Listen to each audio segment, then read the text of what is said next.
You thought I was making fun of Elvis's girth. Oh, my gosh. Before that, ZZ Top was Chevrolet. And, you know, Elvis Presley has definitely left the building. But guess who's entering the building?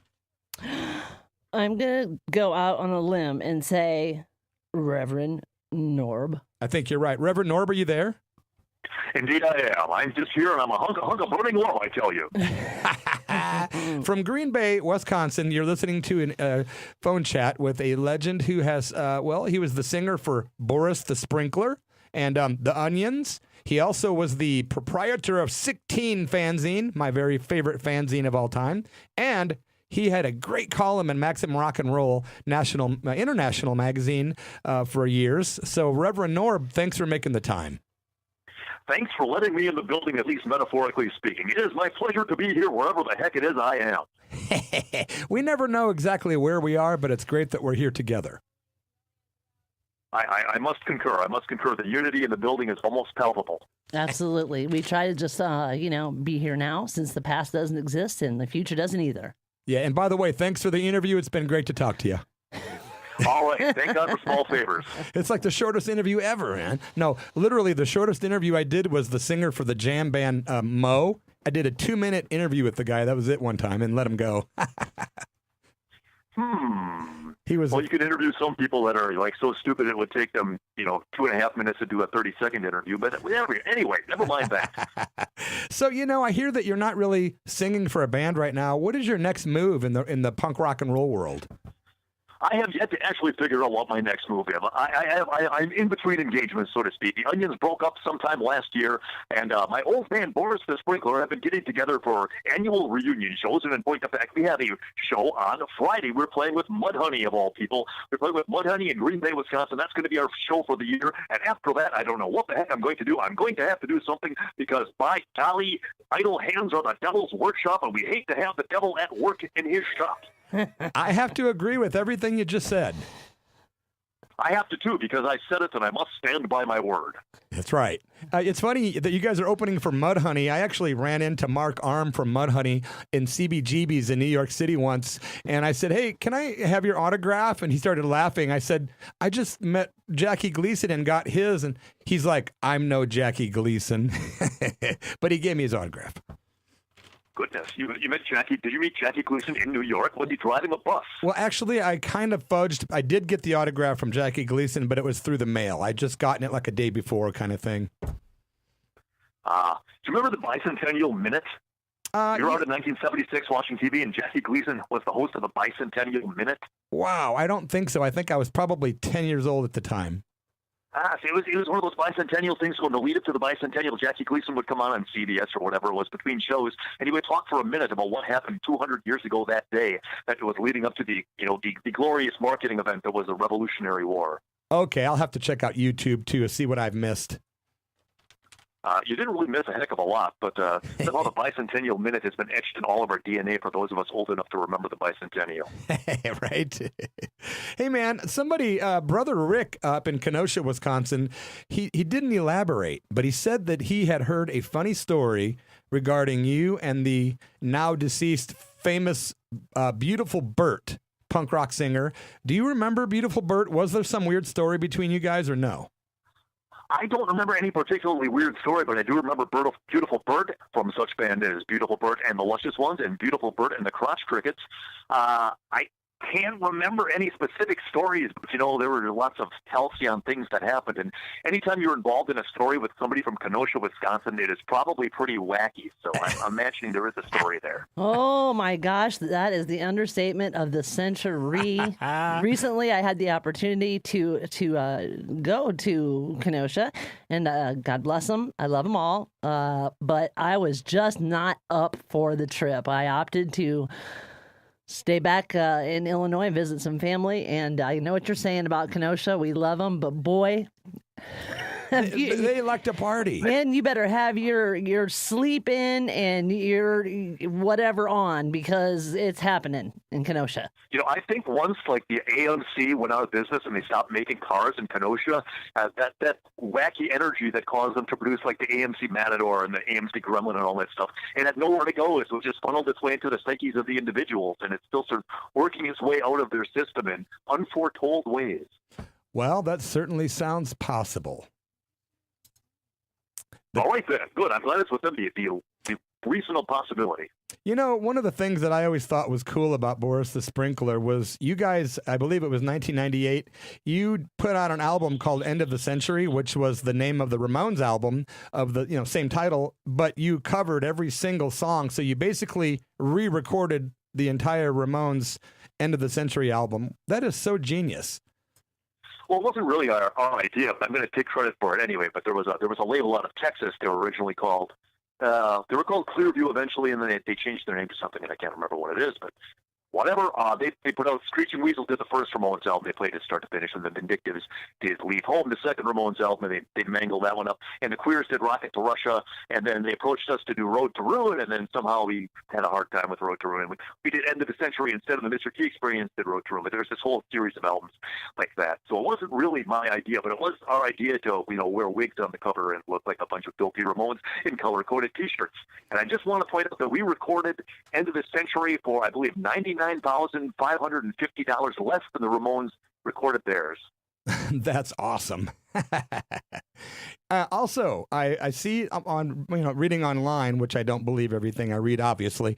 You not only do vocals, but you play guitar, harmonica, and keytar. Are there any other instruments you play? I mean, I don't play anything well. I don't play anything well enough to say that I really claim it. But every now and again, I will try my hand at something just because it's lying around. So on the upcoming Boris the Sprinkler record, I tried to play saxophone, but I don't know how to play saxophone. I used to play clarinet when I was a kid, so I thought I could figure it out. And I could figure out how to make sounds, but I downloaded a fingering chart from the internet because I only decided I was going to play saxophone on one song the day before I was time for me to go to the studio and play saxophone. And when I got the fingering chart and whatever, it wasn't really what the notes, what they said they were, because there's 3 different kinds of saxophones. There's, tenor and baritone and whatever the other one is. And apparently I did something incorrectly because I couldn't play anything right. It was a big bunch of hooey. But I will play any instrument that is lying before me if it is lying, in fact, before me. Interesting. I have another thing that was pretty interesting I've noted. On your album called 8-Testicled Pogo Machine, the legendary Wesley Willis made a cameo appearance. What was it like being in the studio with him? Well, the weird thing about that was that at that point in time, we recorded that in our apartment. So Wesley Willis was actually sitting in our living room. But our drummer, we were friends with Wesley, and we were friends with the gentleman that would lived with him for a while in Chicago, and he would come up and spend time in Green Bay weeks at a time. So we were very well acquainted with Mr. Willis.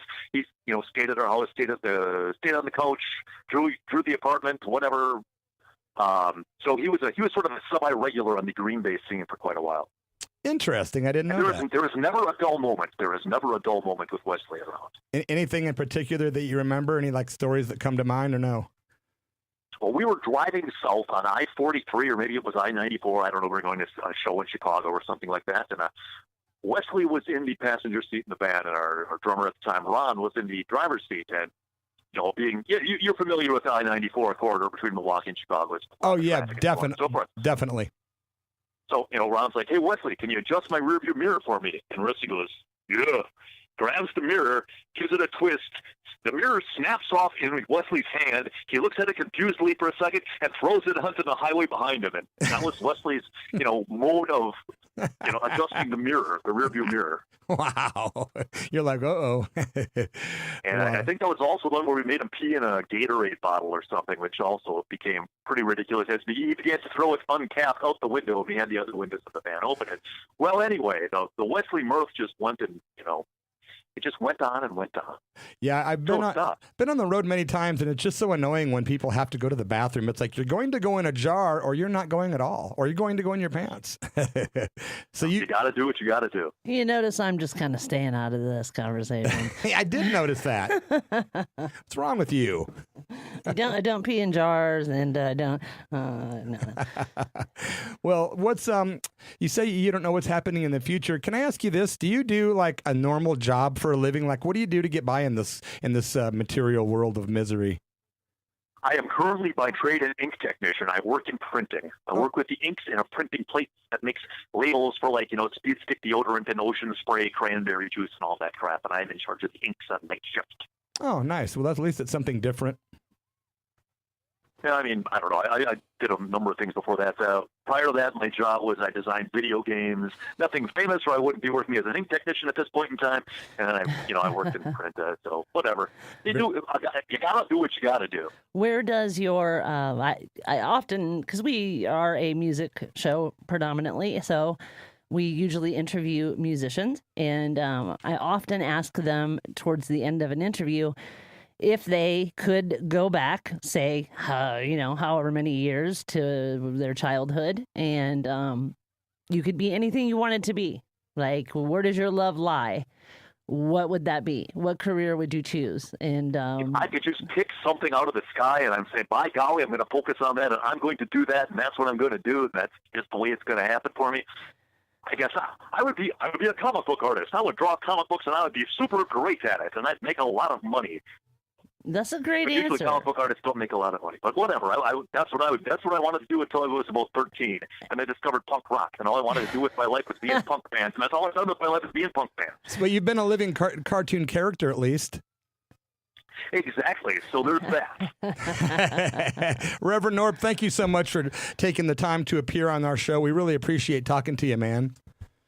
All right. That's a pleasure. As I said, Boris have a reunion album coming on. It's going to be called Vespa to Venus. I'm plugging it now. Vespa to Venus.